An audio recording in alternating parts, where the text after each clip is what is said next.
Hey YouTube, we're back out at the garden. It's been a really good summer, but I have not had a chance to document much. So today I figured I'd stop by and give a brief synopsis of where we are at this moment, and then do a montage video of all the clips that I've taken throughout the summer, little bits and pieces here and there, but never put together as part of a formal video. So I'd like to, for more than anything, just for like documentation purposes, just to see how the garden progressed, but to create this video, not been my best one, but let's walk around as it is today. So as you can probably tell, it snowed and sleeted a bit last night, but fortunately the door has not frozen shut, which did happen last winter, so I had to crawl over the door. But the garden itself is really good. And one thing that's interesting, so in truth I've actually started compiling the montage video this afternoon, and it's really interesting to see the tree size difference. So for example, I'll show you this plum tree, which I believe is the pipestone plum, is pretty big. I'll do a little bit of pruning up top of that lead branch. You can see I'm training more branches. That's kind of what I've been doing all this fall. I won't actually do much pruning until really late winter / really early spring. So basically right before the sap starts flowing so the trees can heal right away. But the tree has grown enormously. Same thing for this plum. It's a little bit obscured because of this willow tree that I put here. But this plum is probably, well, with the leader pushing on 13, 14 feet tall. The Fecund Roque cider apple is also doing well. And you can see, perhaps it'd be better if I go ahead and flip the camera around so you can see a little bit better. So here's the pipestone plum, and you can see underneath there's a gooseberry, a variety of currants that I put again. There's some strawberries underneath. There's a bit of other rubus species back there. The improved Echos plum has gotten really big, so I'll probably either bend or cut back that leader. I've been training some of the branches to go through the fence, which is kind of cool. Not sure it's practical, but it's kind of interesting. Also, the grapes have really taken over. I did have some problems with black rot this summer, so I'm not sure. I mean, airflow is definitely one of the problems, so I'm sure that to reduce that, I'll probably thin out the grapes. But to be honest, I kind of like the visual break from the road, and I almost prefer that to having really good grapes, especially when the currants and the strawberries and the Aronia berries right in here actually produced quite a few Aronia berries this summer. The wild gooseberries for the first year actually produced quite a few berries as well. This is one of the best vegetable beds. It got a little overgrown. Really, the big thing from this summer is a bit of rearrangement, playing with these hazel trellises, and then dealing with a couple woodchucks that got in here. They really dug inside.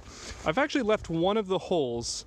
You can sort of see a depression in there, but there's actually a grill grate over the hole that the woodchuck created, and my hope is that various ground nesting bees, specifically the rusty patch bumblebee, but really any sort of native ground dwelling bee would be great, go into this prairie section and establish a hive underground in this section. It never gets disturbed, so I don't think they'll be too aggressive. So that's my hope.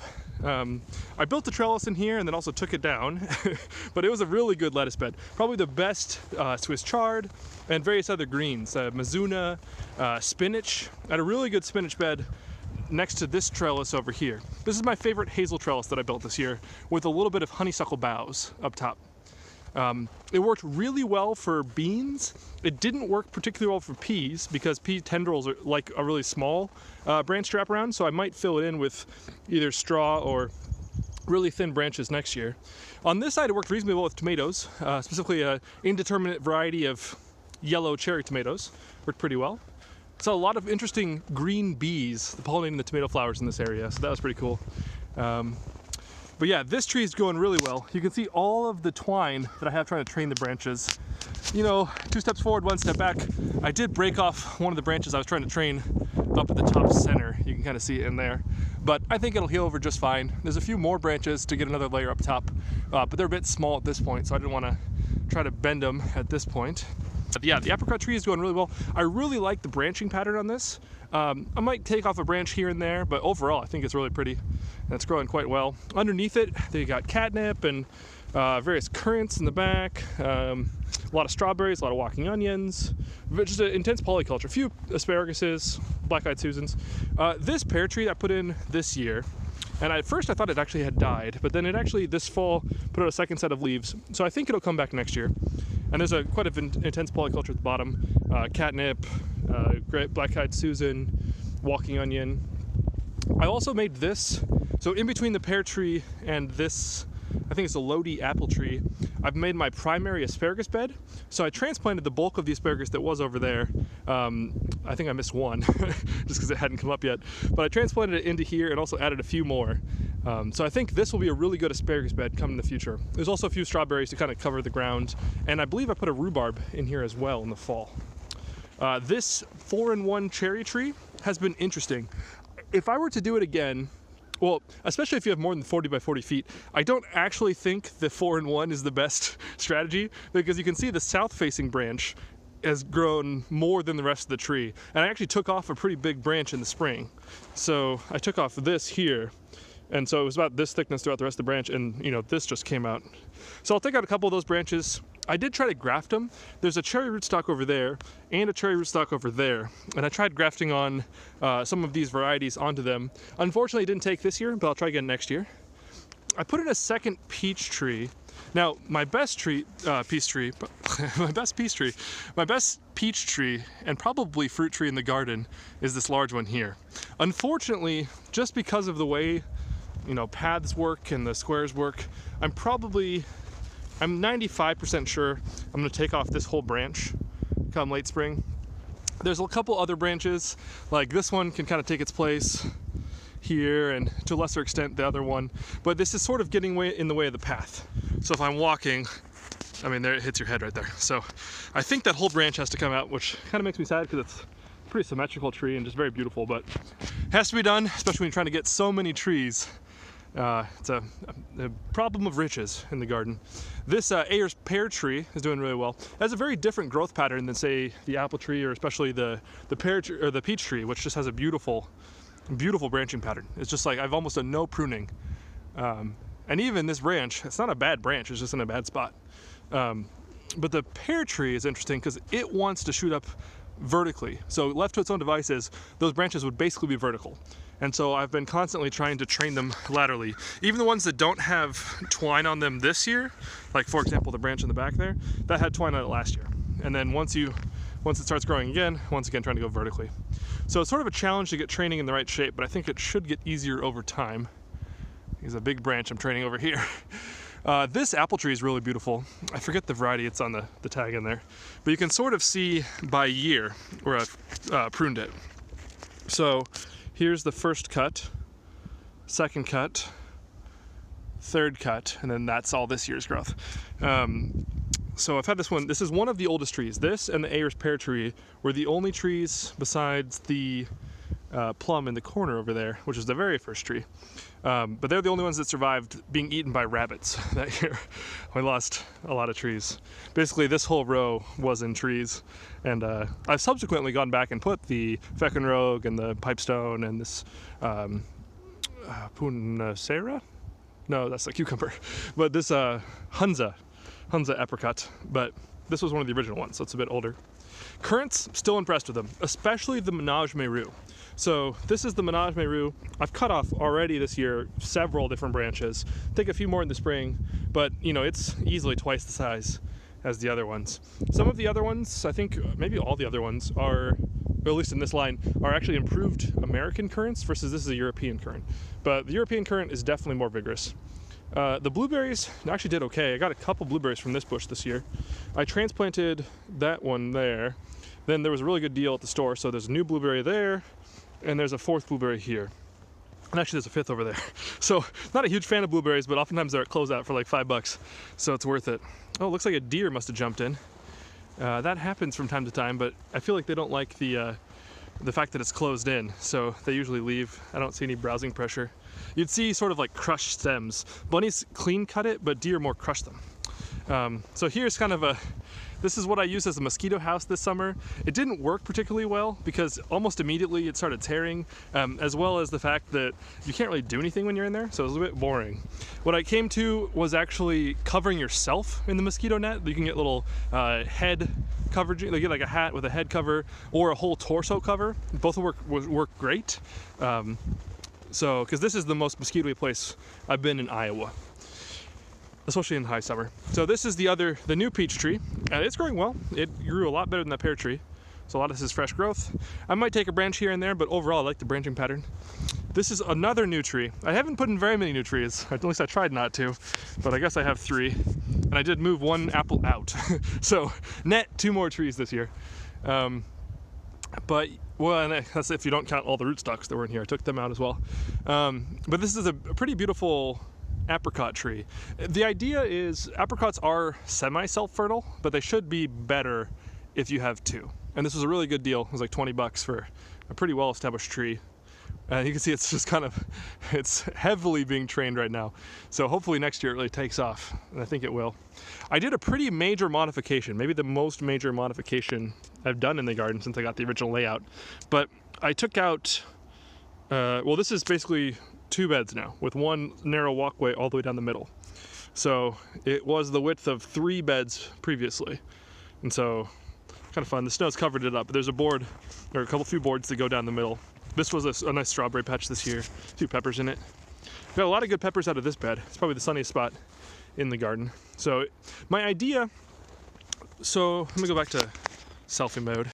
So one thing I'm working on is creating a manual that I could give to someone with no gardening experience. Well, hopefully it would be accessible to someone with no gardening experience, but still meaningful and insightful for someone with a lot of gardening experience. So sort of trying to cover the whole range of people that, you know, someday will inherit this garden. Because I really hope that after, you know, all these years of putting time and effort and a fair amount of money into the garden, but mostly just like love and emotion into it, I hope it doesn't just get bulldozed, essentially. Because this is a community garden, I don't own this. I'm basically a caretaker. So we plant the trees for the future. If no one plants them today, we don't have them in the future. And I think I've basically gotten it to a point where fruit is starting to come out. I mean, I've always had a lot of strawberries, a lot of currants, all the berries, but this year I did get a couple, well, outside I got a couple apples over there, and then inside the garden I got a few plums. And so next year, the trees are starting to get to the point where I think I should get, well, fingers crossed, I should get a decent amount of the fruits. And in the future, every year after this, it should get easier and easier. The way the garden is designed, that with a little bit of maintenance, a little bit of wood chips, because I've already added a ton of wood chips, so at this point just a little bit more, a little bit of compost, a little bit of love, it should be really easy to maintain. Versus if you till it every year, it gets no easier. I can show you a couple plots around of people that were here fairly actively all summer, but you wouldn't be able to tell. And that's not really a shade to them, it's more of a shade on the technique. Because if it gets covered in grass seed, which this is I think it's an annual grass, and it gets all these seed heads, and so as soon as you till it in, you're basically just planting grass for the next year. And it grows extremely quickly. I mean, I have a little bit along the edges of this garden, or it comes in from the neighbor's gardens, I have to pull it out again. But versus this, I mean, the beds are ready to go. I'll maybe rake back a little bit of the compost and the humus. But other than that, I don't need to do anything. I'll probably add compost if I have it. Hopefully we do a bulk order again this year. But it never got tilled, so there's still a lot of fertility in the compost from previous years. A lot of the life is in the soil. The residues from the plants that I was growing are still there, so I'll cut them off the top, and they'll probably decompose mostly over the winter. So it gets easier and easier, and I hope that with giving someone an instruction manual with the common weed species, the techniques I use, the mindset, that they'll be able to garden it and bring their own flavor into the space and take it to the next level. So with that in mind, the way I've kind of designed it in my head is a food forest meadow model, right? So a lot of these beds over in this area and along the back and kind of along the perimeter are more of a traditional food forest where you have, you know, your keystone species with the fruit tree, a lot of berries, a lot of perennial herbs, and a variety of annuals that I'll throw in year to year just for fun, but mostly it's the perennials. And then in the middle, I have this bed all the way from that fence to this fence, which is why I took out the apple tree that was to my right in here.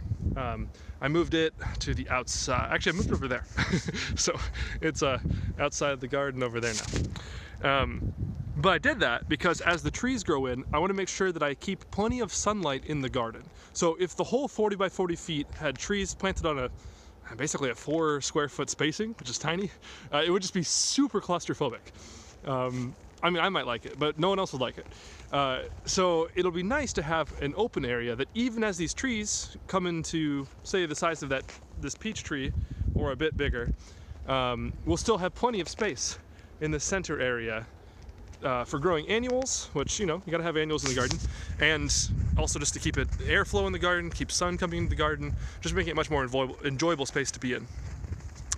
So that'll be exciting. I'm really excited. I think having these narrower beds in the center here will really help to produce annuals, because the big square beds are quite good for perennials, but they're really not very good for annuals because it's hard to get into the center to pick things, to, you know, to weed a little bit, to plant things without stepping on the soil, which is one of the main things I have designed this garden so that I never have to step into the beds, except in the places where I put, let's say, a rock or something, where I step onto that rock. But the idea is, you know, you don't step in the soil. So yeah, along the edge, this is probably the most wild space over along this border here. It's the least sunny space. It's kind of a nice place to rest, so I'm hoping, I've tried to put in quite a few trees. So this is my oldest plum tree. It did flower this year for the first time, had a couple flowers, but it didn't set any fruit. And there are some grafts. So one thing I've done to a lot of the trees throughout the garden is actually graft on other varieties of that same type of tree. For example, like the plums all have, I've tried to graft on each of the kinds of plums I have to each of the plums. The mindset being that even if some of them die or get taken out or whatnot, as long as there's one of them, hopefully it'll pollinate itself and you'll still have fruit. It's also cool. People appreciate when you have, oh, this is a grafted variety. A lot of people don't graft, so it's kind of a novel thing to show people. Same with the apples. I'm hoping to do it with that cherry tree. That'd probably be the biggest. If I can do that, that'd be great. If I can't get it to graft this year, I would strongly consider, if I found a good deal on a cherry tree, taking that one out and just putting a grafted one that's taken already, because 4-in-1 cherries is really not very practical. Maybe 2. I think that for a small space is actually better than 4, because you can balance it more easily. Raspberries, I actually took out a fair amount of the raspberries and put them on the outside. So there's still a decent patch here. There's some Bristol over there. And there's some wild rubuses that I've collected throughout the years, and so there's a wild rubus down here. I don't know if you can see it, but that's not a conventional raspberry. It's not even a raspberry. There's, I think in Iowa, I was looking at an old paper, and there's like, I don't know, say 43 different identified species of rubus, and I think they can hybridize, so that might be why there's so many species. But the idea is there's a lot of rubuses, things that you would recognize as being edible, looking like a raspberry, looking like a blackberry, that aren't one of those. One example that I found this year is the Rubus parvifolia. It's called the common raspberry, I think, in Australia, but note Australia, so it's not native to here. So I found it growing along the route that I typically walk into work through a forest, which is nice. But it was growing on the side, and it has an interesting sort of almost a ground cover habit, whereas, you know, these raspberries, and a lot of them grow 3 feet tall, 4 feet tall, and then kind of flop over.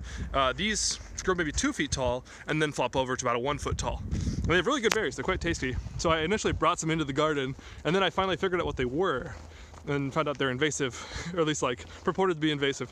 So out of an abundance of caution, I went ahead and took them out of the garden. But they are pretty tasty. So if I had to choose an invasive, that might be one I would choose versus, say, like a buckthorn or something. But yeah, well, I hope you enjoy the montage video, because I think the last time I made a video was last winter. So kind of how we got from here to there, and then I'll come back and say hello again at the end of the video. So enjoy.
Super misty today, but very warm, which is nice.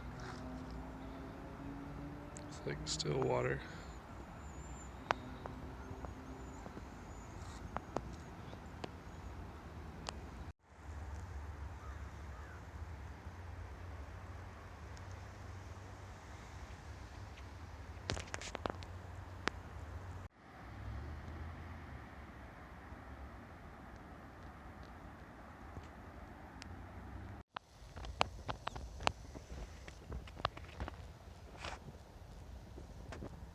So I'm here harvesting some poles of a hazelnut, and I noticed the catkins are releasing. I don't know if you can see the green. Some of them aren't opened yet, but kind of fun.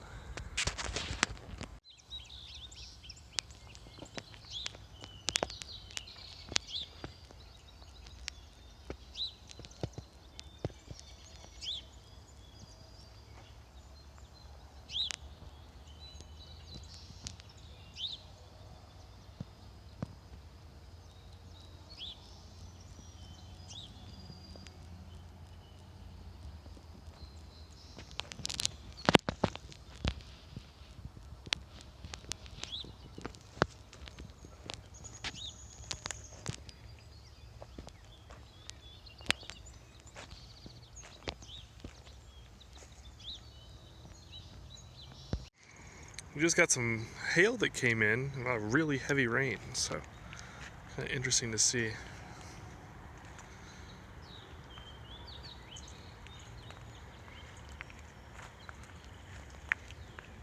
Things are just starting to leaf out.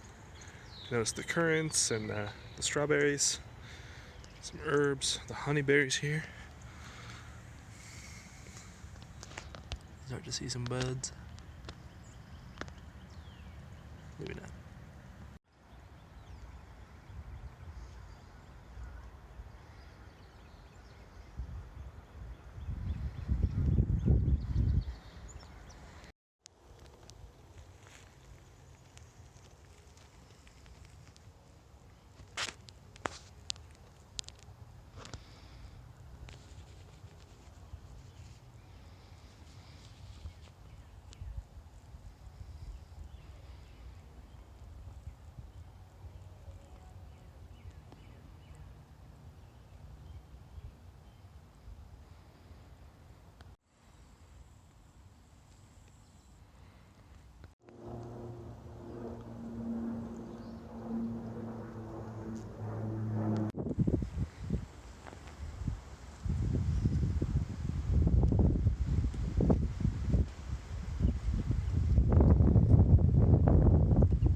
walk back around and enter the garden, you immediately see the prairie bed. And inside of there is also an apple tree right here. It's kind of still small. But the bergamot has just been absolutely gorgeous, along with some milkweed and some red milkweed with a rattlesnake master. You can see some bee balm, mint, the wild indigo, the cup plants. The cup plants are interesting because they have water that I've seen both invertebrates and vertebrates use for a bit of extra moisture and water during the day. So walking straight ahead, you can see here I'm utilizing Helena's door along with another piece of scrap wood to dry out my spinach plants. Hopefully going to get some seed from those. Now you can see there's beds on both sides. There's carrots, second year carrots, putting on flowers for seed, hopefully being pollinated by a carrot on this side. This is mostly my strawberry bed, though at this time of the year it's fairly overgrown, but the strawberries are still healthy there. Hey everybody, I'm here before work on a Monday morning. It's 8:37. I was going to walk around the garden and show you what it looks like in the middle of July. I think this is the 4th year of the garden, if I'm counting correctly, and things are really starting to go well. So I'll show you what it looks like. We're entering the most vigorous growing time of the year, so I hope you enjoy. So when you first walk in, this beautiful lush, what I call a prairie bed. And there's some common milkweed. Down here you see a red milkweed, and it's just starting to flower. One of the heads seems to have fallen off for some reason, but it's okay. This is a rattlesnake master, just starting to flower. Propagated this from a prairie near the house where I'm living currently. This here was a lettuce bed that I really built up this spring. It made a ton of various lettuces and spinach, and there's still quite a bit of, well, there's the arugula pods going to seed, so pretty soon I'll be harvesting these to reseed. And in the back there's still Swiss chard, a couple pots. Long term, there's 3 grapes that I'm trying to train up this rudimentary trellis. I'll need to obviously improve the cross beam. Initially I made it actually too low, so I was having to duck down to avoid hitting my head. This wall, I'm trying to actually put in woody species, the principal being this big plum. I think this is a pipestone plum. I also grafted, you can see earlier this spring I grafted a different plum variety onto it. So this is a plum from elsewhere in the garden. There's a grape coming up, red bud, mulberry, cherry rootstock that I tried grafted but didn't take this year. But long term I hope to make more shade over in this corner, because when it gets hot during the daytime it gets very hot. And so there's beans also using this trellis. If we look back at the prairie bed, we can see some more cup plant, which is really cool because I've seen various frogs and insects drinking from the little cups that form inside the leaves. It's been pretty dry, so I'm not sure if there's any water currently, but it does last for like at least a couple weeks. And then this is my wild indigo. It's sort of a purplish color, which is cool. And I planted another one, so this year it actually set seed. So I'm gonna try to propagate those. Mosquitoes are starting to get me. This is a pull-up bar I put in, so trying to get in shape. You can see a tomato also trellised up on that, and down below we have sweet potatoes and potatoes. There's a cabbage in there. I think there's also a tomatillo. This one is a little bit disorganized. It was also a lettuce bed. You can see some residual lettuce over there. There's a tomato, a bean, it gets me into the garden gate, another tomato, sunflower. There's a rhubarb that I forgot about that came up later in the spring. Then another tomatillo. Here's another sort of somewhat disorganized bed, not in its final form. I'll do some work this fall.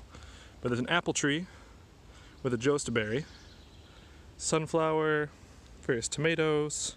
Now, interestingly, when I put up this sort of teepee trellis, initially it caused major die-off of this tomato, and there were a couple sunflowers right here, but I think whatever fungus decomposes the stalks of sunflowers just overwhelmed the plants when it rained, which I'd never seen that before.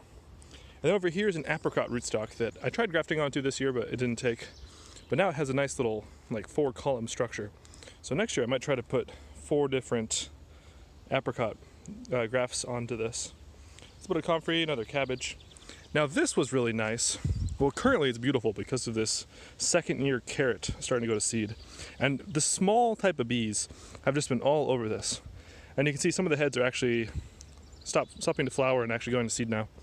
But that's cool, because that just came up again from last year that I must have forgotten to harvest. And if you look carefully inside of here, there are a lot of strawberries. Granted, it's been a little bit overgrown with, say, wood sorrel, and I planted some Swiss chard, some plantain, broadleaf. I think there's even a cup plant in the corner, willow. But it produced a lot of berries this year. So I'll thin it out a little bit, or like thin out the weeds a little bit. But a little polyculture is probably good. And this is a newer peach tree that I put in the spring, and it's growing really well. So hopefully it'll help my Reliance peach. I think this is Contender. I think that's Reliance.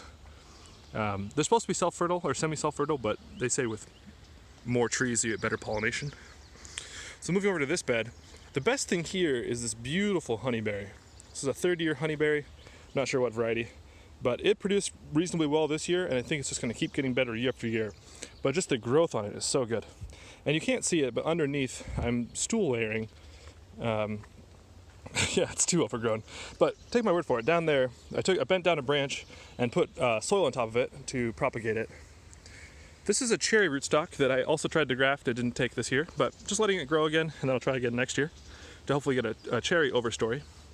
And then we have bergamot, which the bees have just been going crazy over the last couple weeks, or about a week and a half probably.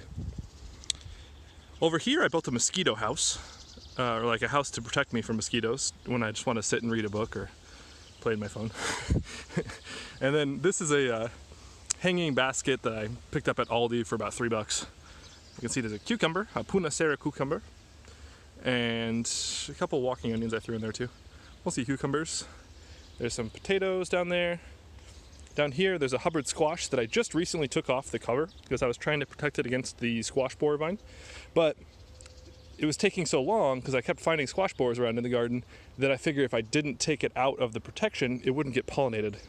So I went ahead and just bit the bullet and took off the protection. We'll see how it does. Most of the asparagus that was in this bed, I moved over to where those sunflowers are, in between the apple tree and the new pear tree. I'll show you those in a second, but one of them hadn't come up yet and then came up, so it's here now this year. There's a pepper, some kale, potato, tomato on a sunflower trellis, and then the raspberries behind. This is kind of fun. I've been playing with this, where previously where the mosquito house is, I had a compost pile, but I figured that was sort of an inefficient use of space, given that space is sort of a premium here. So I started hanging the weeds that I would pull, and they would decompose. And then I had an extra bag of just potting soil, so I cut into that bed and then put the potting soil in, and then planted tomatoes and cucumbers there. And they're starting to do really well. Now I do water this, like, you know, just hand watering it, whereas I don't really water the rest of the garden this time of year because it does fine by itself. But because it's so exposed to the elements and to the air, it does dry out relatively quickly. But the plants, they're looking really good.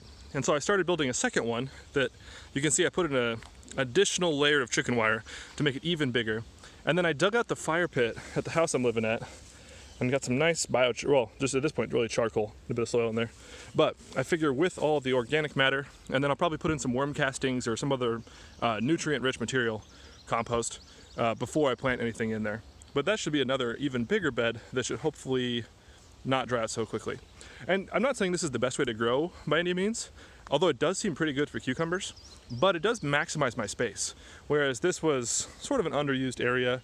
I mean, there's a pear rootstock that didn't take. There's some wild, it's a rubus species. It's not a blackberry, it's not a raspberry, maybe a bullberry or something, but definitely a wild rubus species down there.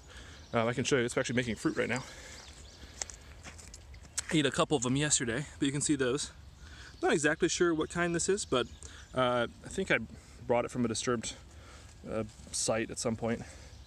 But yeah, just trying to maximize the space, get additional sunlight, and kind of find a place to put my weeds at the same time, which is cool. Here the raspberries are coming in. There's a lot of red ones right now. This is the tomato and the sunflowers. I've sort of, every now and again gone ahead and tied them so they stay up better. But they seem to be doing reasonably well, and they're starting to put on some little green tomatoes, so you can see down there. Well, let's walk back. You can see there's that bed we were just talking about.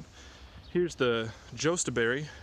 It actually did flower this year, but then it dropped like the one fruit it was making. That's okay. Hopefully next year make some jostaberries. And then this is a Liberty apple. It's actually the first apple I ever grafted at an apple grafting class at the Iowa Arboretum. So if you look way down at the base, there's a graft.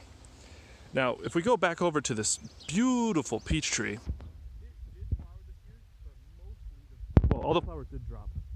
Because we had sort of a late freeze. But it's growing beautifully. I'm not exactly sure what final shape.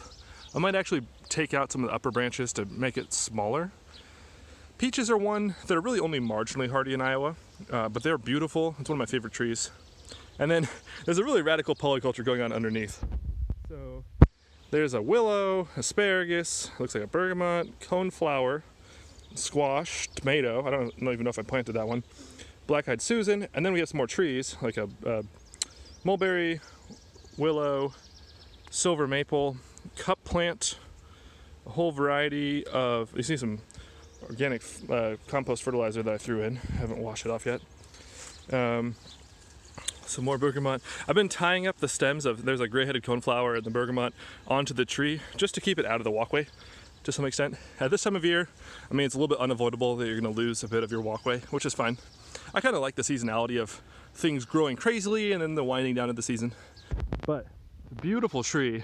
And my idea with the other support trees is that the roots should intermingle, form fungal networks, and I'll keep them either in a pollard by cutting up at top, like about 5 feet tall, or coppiced, where I cut it down to the bottom. So here's a pear tree, also growing very well. There's a nice gray-headed coneflower that's really starting to come in.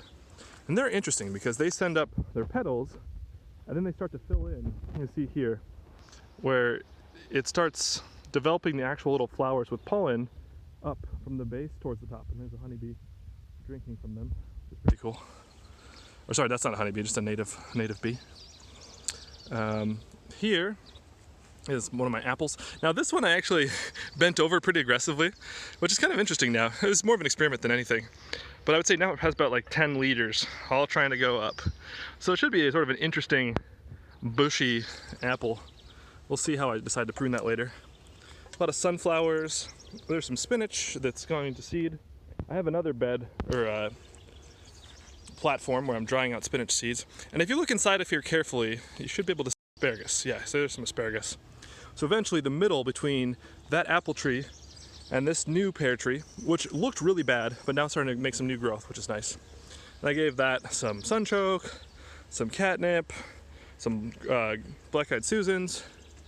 So it's doing well. So yeah, I'm excited about this bed. I think it has a lot of potential for the future.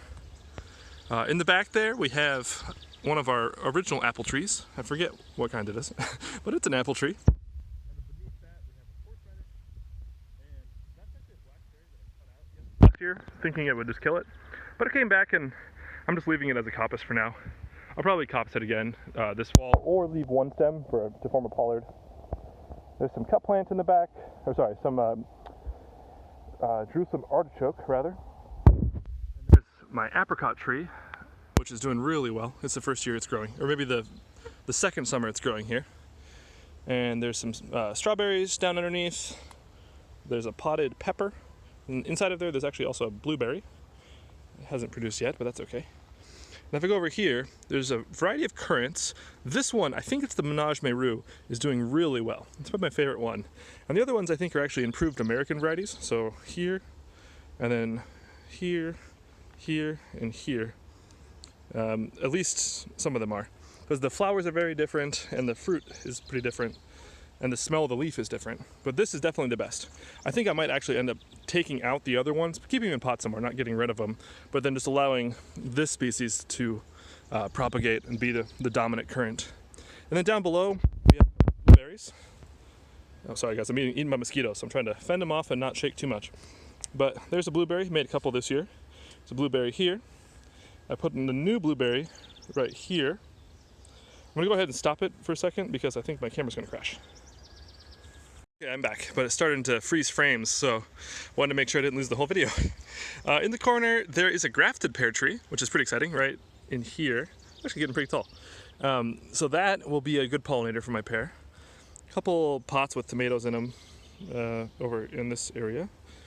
There's a nice grape, well, one grape here, and then a larger grape over there. I am getting some fungal problems with the grapes, so next year I think I'm gonna cut back more aggressively and have the grapes just at the top of the fence to try to give it more airflow and avoid that, because we don't use any sort of pesticides or fungicides. Then down below I also put one more blueberry down there with a willow support species plant that I cut out all for that. There's also asparagus and bergamot and comfrey and other plants down there. Whole variety of walking onions. Well, most of them are missing their heads because I've been planting them around the garden to make even more. Now this is a fun bed where there's cucumber growing up, a sunflower, also a trellis behind made out of hazelnut. And then we have a tomato, but mostly I'm excited about these peppers. So there's 4 peppers in here, they're doing really well. Some walking onions, some parsley, some strawberries underneath. But yeah, it's a very exciting bed. And then here we have some fairly large asparagus. I didn't actually harvest any this year, but hopefully next year I can get some. A nice cider apple tree, I think it's the Fecklin Rogue.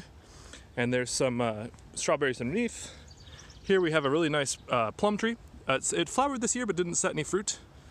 And then over here we have another plum tree that actually does have a couple fruits. It flowered a ton, but it set only 3 fruits. But I'm excited about that. You gotta take the wins you get. So if we look down through here, I don't know if you can see it. There's one right in the center there. There's a plum, and there's 2 more along that same stem.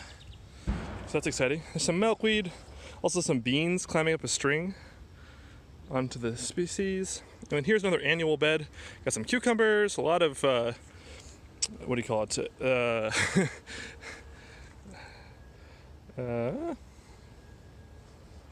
And here we have another bed. We have a cucumber coming up, also a lamb's quarters. You can see some dill, some lettuce that actually volunteered, some beets, some carrots. I forget the name of this, it's an Asian purple green. There's a tomato, there's some potatoes in there as well. So really good soil in here that I've worked a lot on. And then this is kind of fun. This is one of the trellis I built this year out of hazelnut wood with honeysuckle crossbeams, just with twine. So I tried it with peas. You can see some of the parent plants are still on. They're kind of drying out this time of year. There's a tomato over there. But what really works well for this are, it was actually too wide, so they need a more finer trellis. And then behind this I grew really good spinach, but it's gone now. And so there's a tomatillo, a lot of arugula, some Swiss chard. We're back to the center with a pull-up bar. Oh, and here's one of the best lettuce beds I built this year. So on the far side of this pull-up bar, you see a little bit of cilantro / coriander at this point, potatoes, zucchini, sunflower, tomatoes, cucumbers, but then you get the beets, and you get the cilantro, and you get, that's a type of pepper I think Grant gave me, mizuna, basil, dill, beautiful dill, more coriander. Then there was quite a bit of lettuce, you can see a bit of it down there still. Some kale, a couple corn plants I planted in there, and then here I'm drying the basil seed, or not basil, drying the spinach seed. And then here back to that tomato. So you can see the far side of the prairie bed, at least that's what I call it. What this looks like again. And yeah, that's pretty much the garden at this state. 4th year. Trees really starting to grow, flowers coming in beautifully, starting to experiment with trellises and some other structures. The fence is completely done, which is great. And yeah, so I think it's going really well, and I'm excited to see how the garden continues to progress in the future. I'll give you a couple more painting shots and take it all in.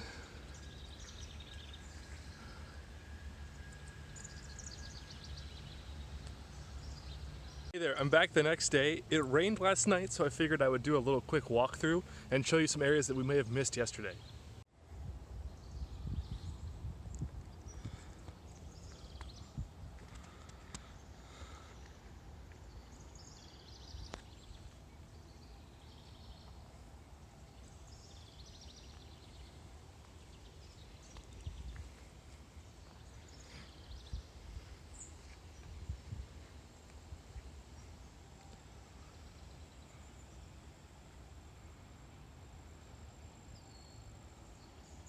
I don't think I've shown you these sea berries over here, which are cool.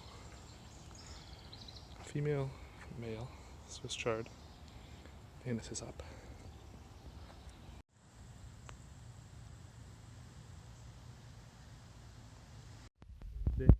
Walk through as I get swarmed by mosquitoes.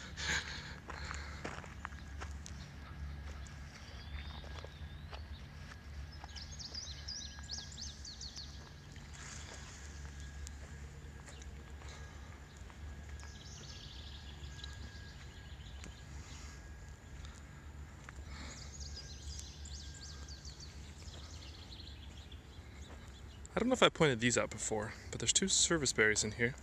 I think I did point this out yesterday. And this hyssop smells like licorice. Swiss chard.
There's technically a walkway through here, but at this time of year, not very accessible.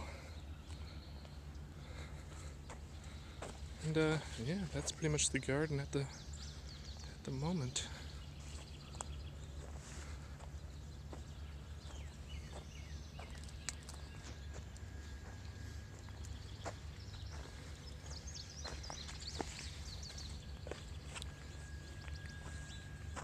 These three trees.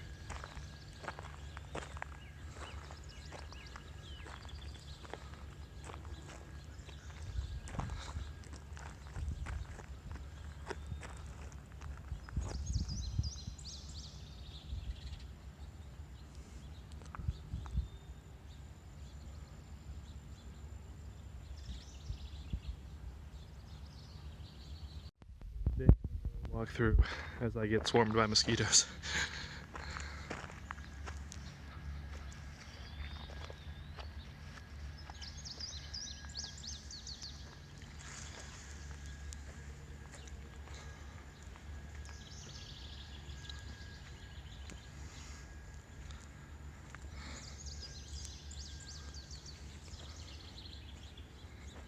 I don't know if I pointed these out before, but there's two service berries in here. I think I did point this out yesterday. And this hyssop smells like licorice. Swiss chard.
There's technically a walkway through here, but at this time of year, not very accessible. And yeah, that's pretty much the garden at the moment.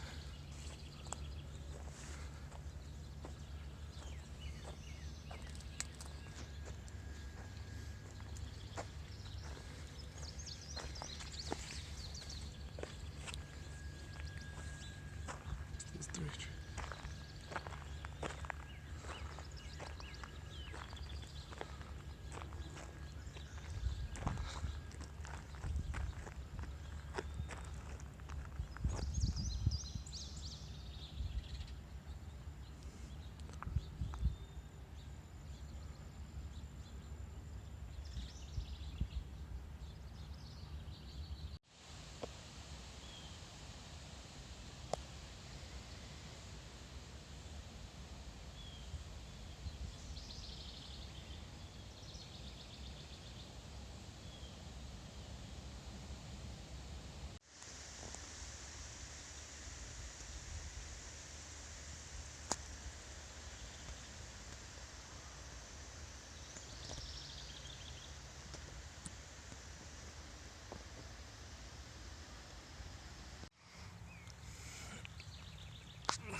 I'm interested to see how these apples do. So this is also on the outside.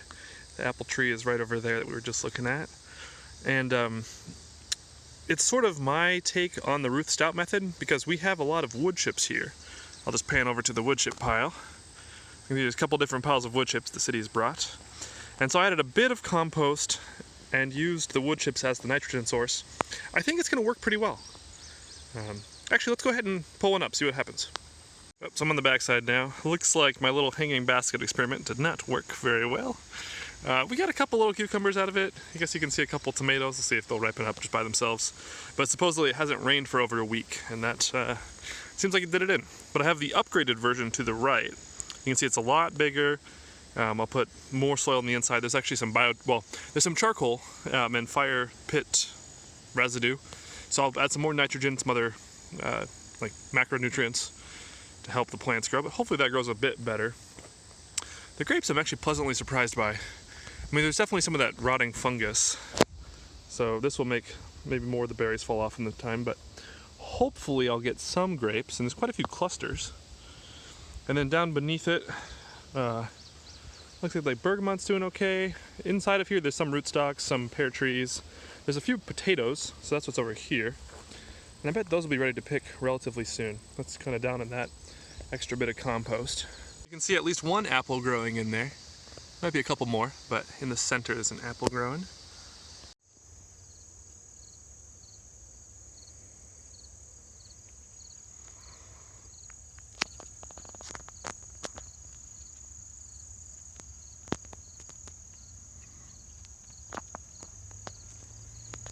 So they won't be winning any awards for beauty, but these black crims are doing really well. There's a whole bunch of them. And there's actually a couple more on the vine that I haven't actually harvested yet. I think they should put on a whole other flush up top too. You can see the dead cucumber vines.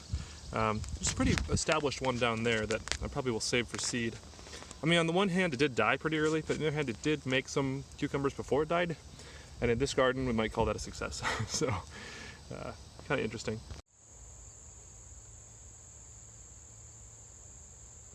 You can see some ripe Aronia berries in here. I have 2 bushes, one on either side of the gate. Well, so that didn't work well. You can see several of them have tiny little seed potatoes. Maybe I'll try to save those, I'm not sure.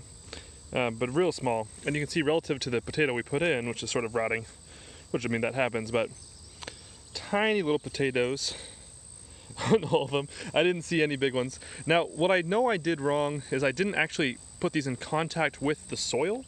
They were just in a pile of wood chips with compost, and not very much compost. Now, it might have helped decompose this pile a bit more. You can see some fine, you know, like broken down humus. It's quite a bit of life. So mostly this was just a wood chip pile that I was letting age. And I think maybe it marginally contributed to that, but I think I either needed more compost or let it be in contact with the soil more. But yeah, I don't think this worked very well. But you know, it's kind of a fun little experiment.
Looks like I got my woodchuck. Hey buddy. Like the watermelon? Well, he's a cute guy, but he's very destructive. I'll show you all the holes and stuff he's made, so gonna relocate him somewhere else.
Alright, it's Friday, October 18th, and I apologize, I think the sound will be quite windy today.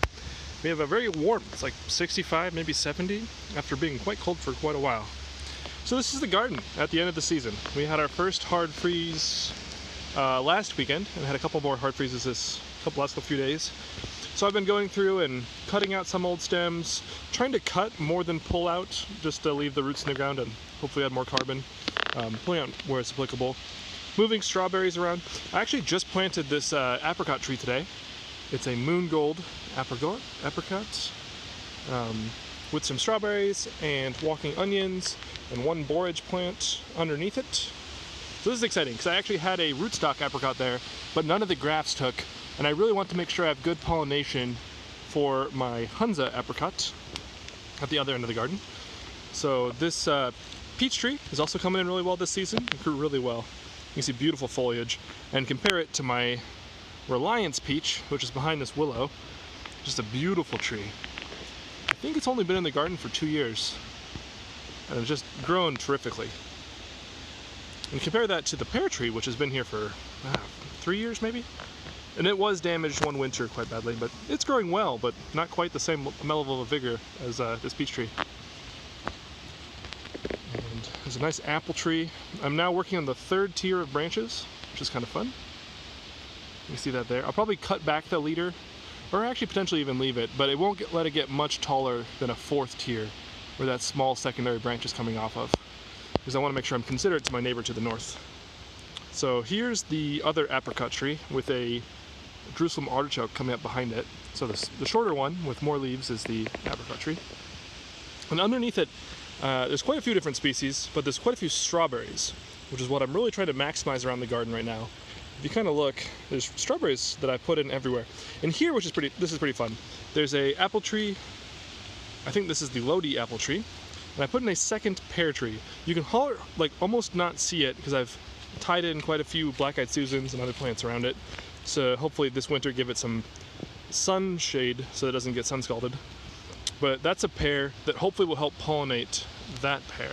There's actually a grafted pear in the corner of the garden as well that you can't see from this angle. But in between the two trees, there's quite a few asparaguses that I've transplanted, as well as a ton of strawberries and walking onions. So in general, I keep trying to convert the garden into strawberries, walking onions, and asparagus, with some space for annuals. So specifically this bed and the bed over near the entrance of the garden, past that hazel structure. The hazel trellis worked really well. There's hazel beams with the cross beams being let's get a good view of it. Suckle. And I found plants that were curved, and they made really good cross beams. So this worked really well. On the left side we had beans, green beans growing up.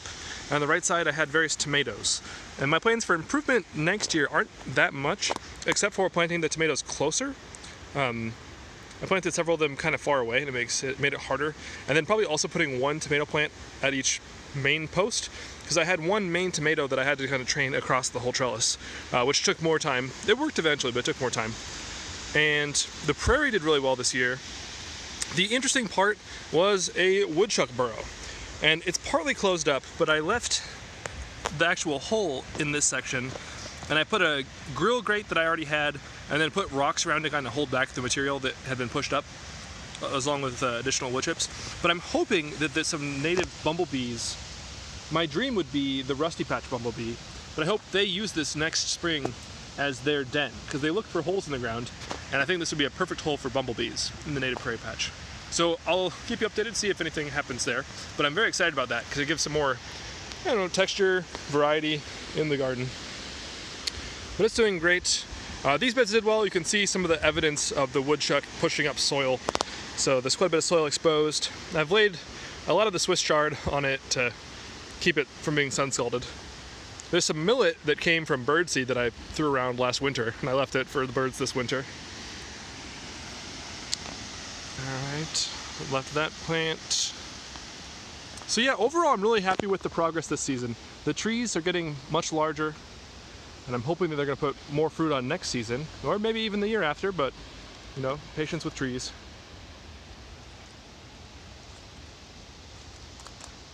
The blueberries are still not doing that well. I have put some soil acidifier. There's one there, a couple more over in this corner. I think I have 5, I guess. A lot of them are losing their leaves for the season. So there's 2 over here, kind of that reddish plant there. There's one more there, and one down here. So we'll see if that soil acidifier did any work. Here's that pear tree that has a graft. It's kind of a gangly pear, but it's all grafted stock. So hopefully it'll be a good pollinator for this other pear tree.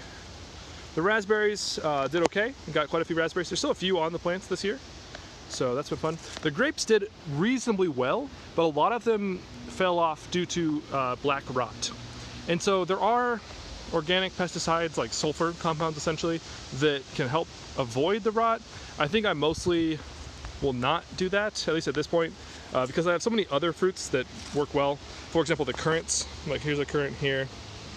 So I'm just gonna focus on those. This is a cherry rootstock that all this is new growth this year, because I tried grafting on actual cherry stock and it didn't take, but the rootstock came back. So I'll try grafting again next year. Hopefully we can get a grafted stock going. Back to that initial plum tree. Back to here. Here's the apple tree, the Liberty apple, that I ended up girdling with some structural supports. And so it'll be fine. There's still this nice new leader that'll grow. There's plenty of roots. It's a healthy tree, but I feel a little bit embarrassed that I took off a pretty substantial chunk of growth from this year. But it'll be fine in the long run. Yeah, overall, really great season. And I'm excited to see how this season, or the garden, grows next year. I didn't mention, so there's 2 sea berries here. Here's the female sea berry and a male sea berry back there. I transplanted them here this year, which will hopefully be a better spot longer term near the fence so they can grow up. I had them initially to my left here, which is pretty close to that pathway and just more in the center of the garden, which I think would be worse long term. So they're growing well, they recovered. They got kind of shocked when I first transplanted them, but they've recovered quite well. So I think next year they'll grow quite a bit. A lot of Swiss chard, some strawberries, some asparagus. And then in this hedgerow here, there's a ungrafted cherry rootstock, there's a improved wild pear tree, there's a redbud, there's some grapes, there's a whole host of other things like oregano. I think there might be some hops. I can see some gooseberries down there, some comfreys, and then this is my oldest fruit tree in the garden. It's a plum tree, I forget the exact variety, but I've trained it to go outside of the walls of the garden, so hopefully it makes fruit for my neighbors and they can come by and just pick it from the outside, which is exciting. It's more grapes, and there's 2 really nice Aronia berries. They're a couple years old at this point, I think 2 years, at least in this garden, but they're growing really quite well. And they've actually produced berries both this year and last year, a few bunches. They get a bad name because they're a little bit more bitter, but if you let them ripen sufficiently, I think they're really good. And they also are great for pollinators because they have nice flowers for the bees. My Apuntia species, on the right-hand side is the eastern prickly pear, and the left-hand side is the plains prickly pear. They're both doing well. I've got various sedums in my little rock garden. Grapes with walking onions, a few currants, and then some asparagus, and then a really tall, wild improved pear from Oikos Nursery in the corner.